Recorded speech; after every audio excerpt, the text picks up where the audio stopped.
Ni saa 6 ya usiku, nikapata namba ya kigeni. Kushika simu, wakaniambia sisi ni watu wa COVID. Tumekuja kuchukua sample. Nikauliza kuchukua sample wapi saa hii tena usiku.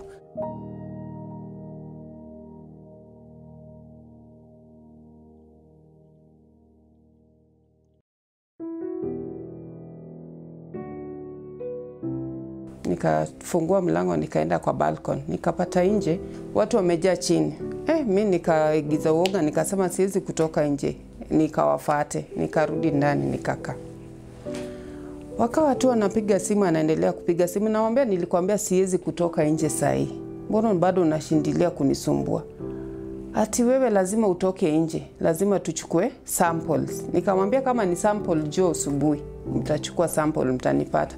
Kenya confirmed its first coronavirus case on 13th March the year 2020. The emergence of the COVID-19 pandemic caught most of the world's government off guard. Addressing the pandemic has required effective responses by the government, private sectors, and the international community in general, including tracking the infection rates and preventing the spread of the disease. While digital technologies can assist in the delivery of such responses, surveillance technologies raise significant risk to human rights. Tumeenda dispensary hapo kwetu kuchukua madawa, mimi na bwana yangu. Yeye anaendanga kuchukua za sukari na pressure, na mimi ni pressure. Yeye akaniambia ameambiwa aende kwanza kupimwa corona. Sasa tulipokuwa tu nyumbani tumekaa kama wiki 2 hivi. Siku moja akijitayarisha kwenda kazini akapigiwa simu. Ilikuwa ni namba tu, sijui. Lakini nikachukua, kaambia wewe ndio fulani. Unaendanga clinic wapi? Naendanga clinic pale fulani. Akaniambia sasa naweza enda hapo, tuko na shughuli kidogo, tulikuwa tunataka kuongea na nyinyi. Sasa ndio nikamuuliza ni nani hao, akaniambia ni wale watu walikuwa natupima, ananiambia tuende na wewe. Kidogo muda wa dakika kama 5 baada sisi kukuja, tulisikia sauti ya magari zikiingia, zikiwa na king'ora ya ambulance. Zikaingia ndani na zilikuwa gari 3. 2 zilikuwa ambulance na moja ilikuwa ni vani tu ya white, na ilikuwa na polisi 2 wako na uniform. Wakaingia wakauliza, wewe ndio fulani? Okay. Wewe kuja kwa hii gari na mama aende kwa ile gari nyingine. Nikawauliza kwani tunaenda wapi? Akaniambia hapana, kuna mahali tunaenda kutembea. Singi ya resist juu naona hata polisi kwanza wameniweka wasiwasi. Wanajua pahali iko polisi huwezi fanya mambo ya fujo.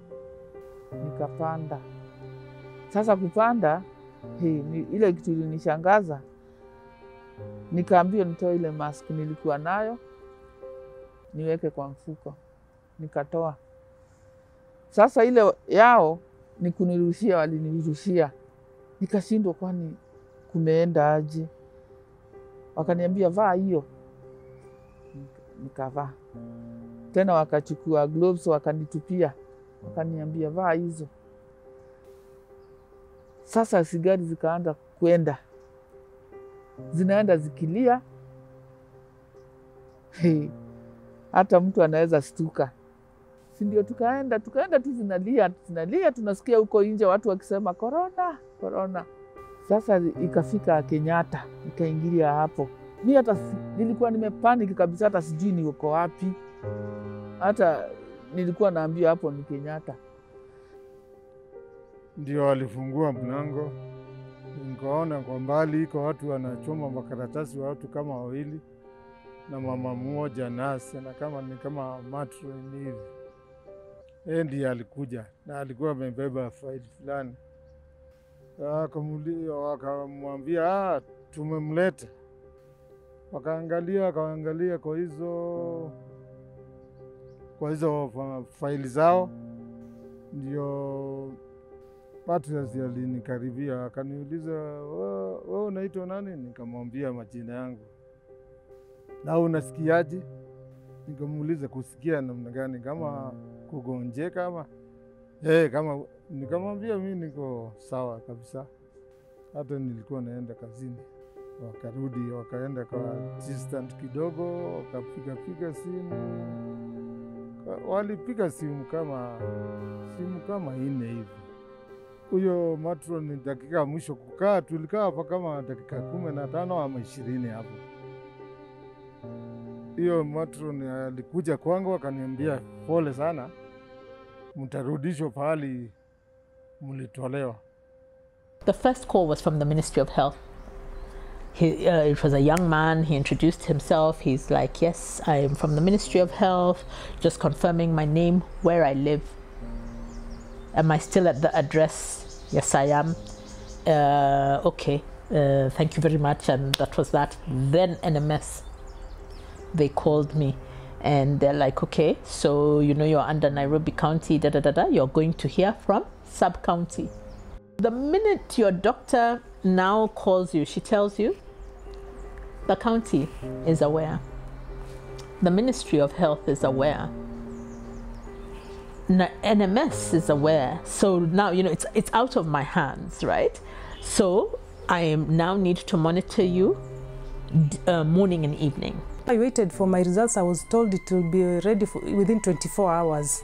So after 24 hours, I received a call at night at around 8. A woman called. The number was new. So she asked me where I am. I told him I stay in Rongai. And he told me, did you had a COVID test? I told her, yeah. In which hospital? I told her the hospital. And then she said, you are COVID-19 positive. So I argued with her because I asked her, where are you calling from? He told me she's calling from Rongai. And that gave me a little bit chilly because my test was done in Nairobi County. The problem we had is that a pandemic means mayhem. A pandemic means unawareness. A pandemic means confusion. So you find there was laxity by the government agencies to tell us, to give patient information, because they were more concerned about preventative, you know, telling us do this. But talking to us about where my information is going, there was laxity with that. And I hope that will change now that there is let me not call it a flattened curve, but we seem to be aware of what we are doing right now. Yeah. Just like the rest of the world, Kenya turned to technology to help curb the virus. Several contact tracing apps were created, amongst them being Jitenge, which means self-isolate in Swahili, which was developed by Kenya and jointly developed with the Ministry of Health. This application was meant to assist Kenya health officials to trace contacts. The aim of these contact tracing applications, as described by the developers, was that they will provide an easy mechanism to trace individuals who perhaps have tested positive or people who've interacted with people who've tested positive. So there are different kinds of technology used, and the most common was Bluetooth technology.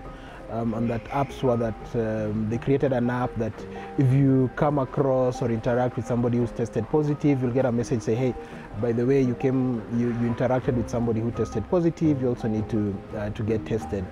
The apps have also been used to monitor people who've either traveled or have tested positive in some countries to ensure that somebody is self-isolating.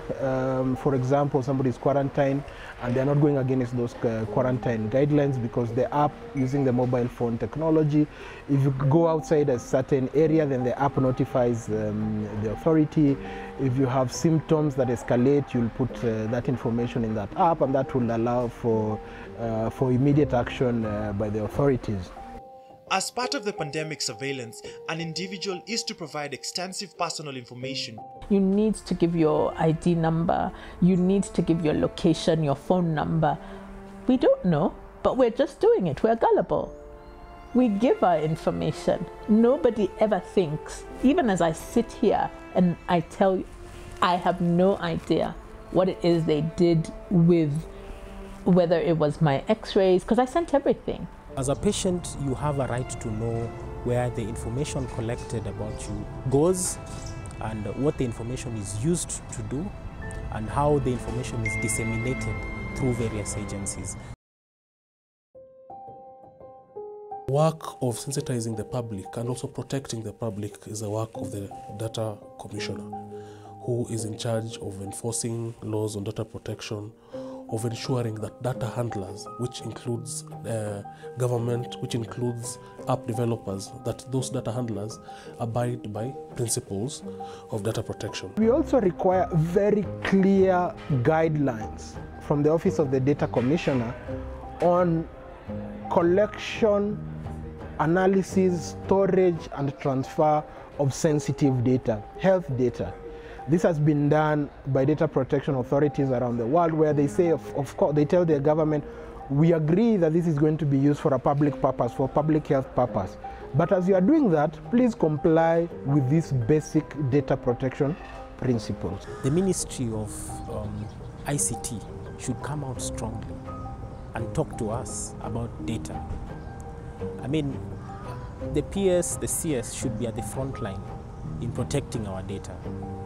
It's only when we push back, and it's just that one little effort saying, why is it that you need all this information? Why? You know, that why could change a lot of things.